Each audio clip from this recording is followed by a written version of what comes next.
అబద్ధాలు ఆడడం, మా ఇంట వంట లేదని చెప్పి కూడా మరొక ఆ మాట నువ్వు చెప్పకూడదు.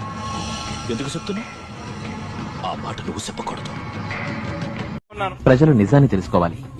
అది చూడండి. ప్రతి పిల్లాడికి చెప్తా ఉన్నారు, అధికారంలోకి వచ్చిన తర్వాత మెగా డిఎస్సీ పెట్టాలని చెప్పి ప్రతి పిల్లాడికి చెప్తా ఉన్నారు. అటు చూడు బే. प्रभु हरि राम कृष्ण राधम जगनमोहन रेड्डी क्या हुआ? शिवाजी प्रभु हरि राम कृष्ण राधम जगनमोहन रेड्डी क्या हुआ? ఇది ఎవరు మాట్లాడేది నాకు అర్థం కాదు. అందుకే కదా నీ మెడలు ఇది కొడతాను ఎందుకన్నా నాశనం అయిపోతా. What a vision, what a thought. పిచ్చోలు అయిపోయారు మా టీం అంతా. Back to news. డిఎస్సీ అభ్యర్థుల్ని నిలువునా మోసం చేశారు సీఎం జగన్. 2019 ఎన్నికల ముందు మెగా డిఎస్సీ ఇస్తామన్న జగన్ అధికారంలోకి వచ్చాక ఆ మాట మర్చారు.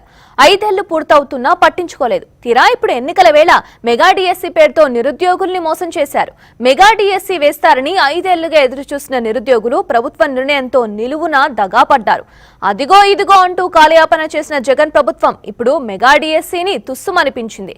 ప్రతిపక్షంలో ఉండగా 23,000 టీచర్ పోస్టులు ఖాళీగా ఉన్నాయని ప్రకటించింది జగన్. ఇప్పుడు కేవలం 6,100 టీచర్ పోస్టులు భర్తీ చేస్తామంటున్నారు. కేబినెట్ మీటింగ్ లో 6,100 టీచర్ పోస్టుల భర్తీకే మంత్రిమండలి ఆమోదం తెలిపింది. త్వరలో నోటిఫికేషన్ విడుదల చేసి ఈ పోస్టులు భర్తీ చేయబోతున్నట్లు ప్రకటించింది. దీనికి ముందు టెట్ కూడా నిర్వహిస్తామన్నారు. అంటే ఈ ప్రభుత్వంలో కేవలం నోటిఫికేషన్లు ఇస్తామని, భర్తీ వచ్చే ప్రభుత్వంలోనే అని పరోక్షంగా వెల్లడించింది.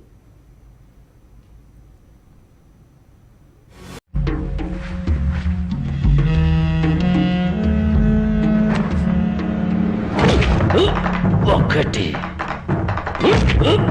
రెండు, మూడు. ఏంట్రా లెక్కలేస్తున్నావు?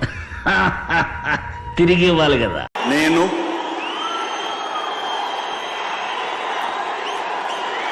నారా చంద్రబాబు నాయుడు అనే నేను శాసనం ద్వారా నిర్మితమైన భారత రాజ్యాంగం పట్ల నిజమైన విశ్వాసం, విధేయత చూపుతానని, భారతదేశ సార్వభౌమాధికారాన్ని సమగ్రతను కాపాడుతానని ఆంధ్రప్రదేశ్ రాష్ట్ర ముఖ్యమంత్రిగా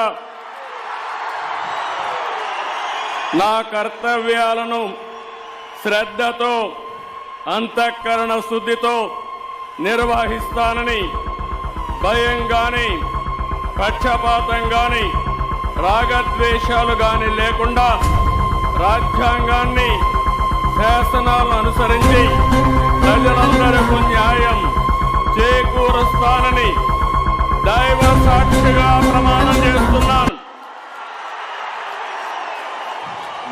మొదటి సంతకం మెగా డిఎస్సీ పైన పెడతామని మీ అందరికీ హామీ ఇస్తున్నా.